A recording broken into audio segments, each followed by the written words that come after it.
All right. LDBC, this is your boy, Coach Sheldon Harrison. You're live on the Coach Sheldon Harrison Comment Sports Show Live. Okay, guys, I just saw a video about blood boxing, and I'm going to agree with that video 100%. And, blood boxing basically was talking about, a certain UK uploader. And, I didn't even know that the gentleman was still making videos. I didn't have an idea, But when I heard the sound clip, and I'm like, wow, man, all this time later, and this same person is still making videos about the LDBC. And I find it really, guys, it blows my mind. You got to understand, man. You got to understand, I've boxing, this is what boxing has come to, y'all. This is really what it has come to. I roll with boxing. I don't make as many boxing videos as I need to. And it's just because boxing isn't giving me what I want. It's almost like, boxing, it looks good on the outside. But then when you open it up or you cut boxing wide open and look at it from the inside, there's no substance. We're getting a couple of good fights. We can look forward to, Porter Garcia, which it's a good fight. It's not the best fight and the best, but it's a good fight. And then, we're going to be looking forward to Wilder Fury. But guys, do you know if something happened or Fury or Wilder have to pull out of the fight, do you know how much longer it's going to take for us to get another fight of magnitude? It's insane, man. We're literally watching these boxers leave their prime years in a matter, because they don't fight. So to me, boxing isn't doing us the service that they need to. And I'm talking for all boxing fans as a whole. One thing in common, I think everybody's complaining, that boxing, we're not getting the fights we want to see. And I think that's the common denominator with all the communities. But, isn't this funny, man? This same guy, back in the day, he was getting death threats. He was getting death threats because he had an opinion, And back then, I thought that was wrong, because if a person is doing a boxing channel, and somebody want to kill you or come see you over your opinion over a boxing bout, then that person, you got to put them down. I don't play with people that say, yeah, I want to come see you. Okay, yeah, cool. Come on. Because I let them come all they want to, but, this is called warfare, buddy. But anybody want to see me or get mad or, want to kill me over a boxing opinion, they getting put down. That's just how it is, okay? I will protect me and my family.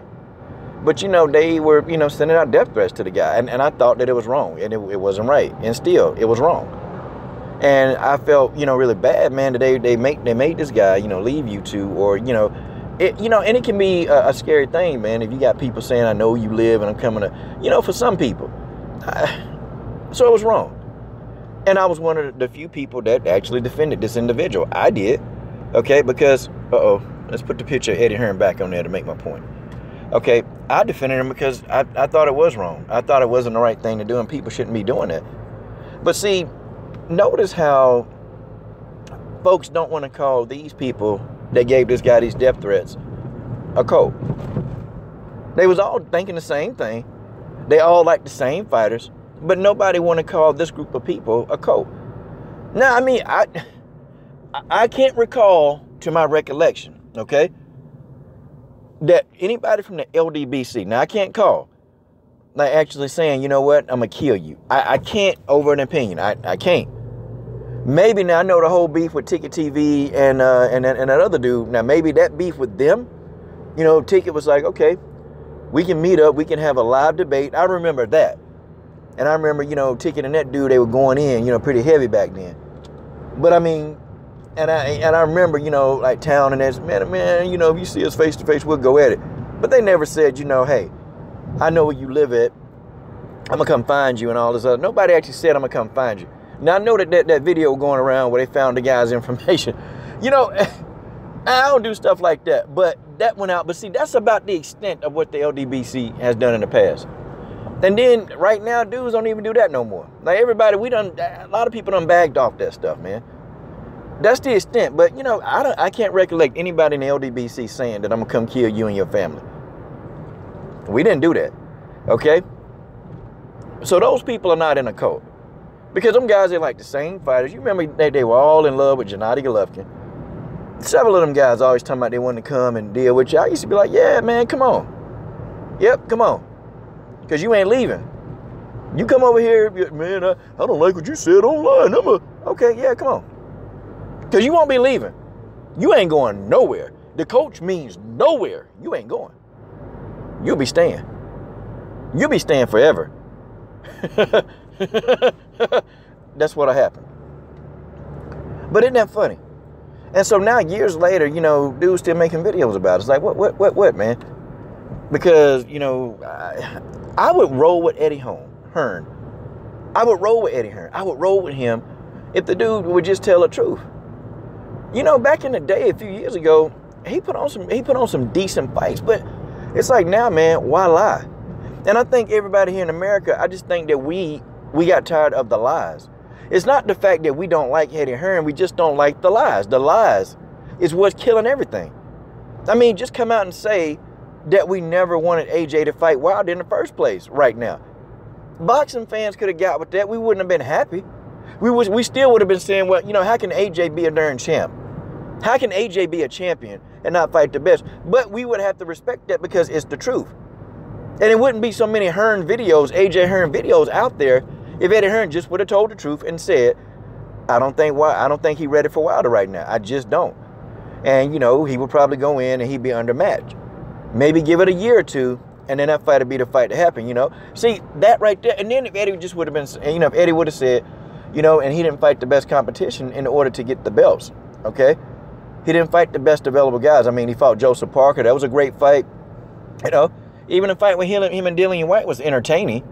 You know, Dillian White had his moments in the fight. I mean, but it's almost like, okay, you let Dillian White have moments, and Dillian White not the most skilled on the planet. See, I would have actually supported Eddie Hearn had he said that. I would have been like, yeah, man, well, you know, AJ a champion, but, you know, he can't do nothing with Wilder. And we got to wait for that fight. See, that right there, it would have put a lot of stuff to rest. And people wouldn't be giving Eddie Hearn so many problems. People wouldn't be talking about him. Don't lie. Don't try to say that, you know, hey, that wasn't $50 million. Then you turn around and say 50. Eddie Hearn out his own mouth said this. Don't try to lie and say the $50 million wasn't there, and then turn around and say the $50 million there. Then don't try to lie and say Wilder don't want to fight, and then turn around and say, well, you know, Wilder do want to fight. I mean, what is it, Eddie? Like, Eddie can't make his mind up. He can't make his mind up. But it's amazing how that guy you still talking about the LDBC. Like, do you really understand what it takes to have an occupation in America? The education. You know, in some foreign countries, you know, you can go to college for free. You know, in America, you have to go to years and years of school, man. You have to go to years and years of school. To be an attorney, you got to go to years and years of school. And then you got to pass the bar exam. And some people, you know how hard it is? And I was looking online, like the percentage of people that pass the bar exam the first time. Man, it's less than 3% of the people that take the bar, they pass it. Less than 3%. That ought to tell you right there. And I can tell you about Fanon. And I know that's who you was talking about. Fanon is wealthy. Fanon is a millionaire. Look, man, this guy, he can come into any live stream. He done came in mine and just drop $100 out the drop of a hat. I done seen him drop $200 out the drop of a hat.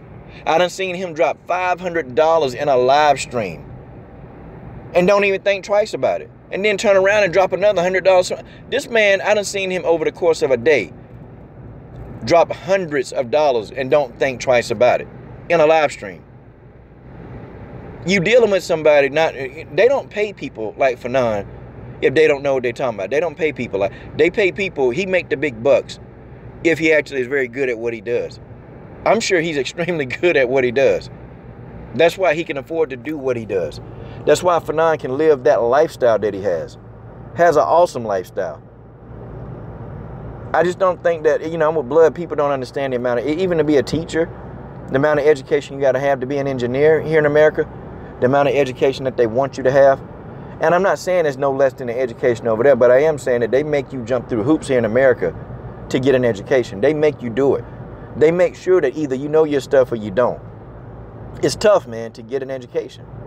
And then after you go 4 years of school, you got to go like another two to 4 years to get a master's now, because now the competition level here is picking up. Well, you got guys now, they're not coming in with a bachelor's degree anymore. Okay? You got guys coming in here now with masters and doctorates. And so now you have to go to school even longer. That's what happens here in America. But, you know, to say the LDBC is a cult, you know, it's crazy, man, that, you know, you would pick the group of black men, okay, to say that's a cult. But we're not going to call all those guys, you know, the ones that was threatening you, okay? I mean, we're not going to call them a cult. All because of a boxing video. And I still concur that that was wrong then, and it's still wrong. I don't care what you are. Even if I greatly oppose a person's views, but to want to kill them over their views is wrong. But that's what was happening back then. And that's the real, honest to God truth. That was happening. It was happening back then. That is the truth. Whether we like it or not, that's a fact. And I know you deal on facts, so death threats. And it forced you to shut your channel down the first time, which I was like, well, that's wrong. You know, I don't do a whole lot of things, man. I don't do a whole lot of things. I don't make beef videos because they're unrealistic. You know, at the end of the day, beef videos are terribly unrealistic. They don't have any substance to them. It doesn't do anything. It does nothing because we still not getting the fights we want to see. Even after all the beef, we're not getting the fights that we want to see. Even all the junk talking and jugging at each other, we still are not getting the fights that we want to see. See, that's the big thing here, man. That's how it is. So we can talk. But if you're going to call the LDBC names and whatever, that's fine. Go ahead. But you need to call them other dudes out. You need to call out that group of people that's going around here, you know, calling people the N-word, that's going around here harassing black folks, that's going around, they still around, people using, you know, telling people they're going to kill their families and all this stuff and wishing death on them. Why don't you go around and talk to those people too? Why don't you call them a cult? Oh, because it's more convenient to call the black men. It's more convenient to just, you know, take a dump on us. Cool.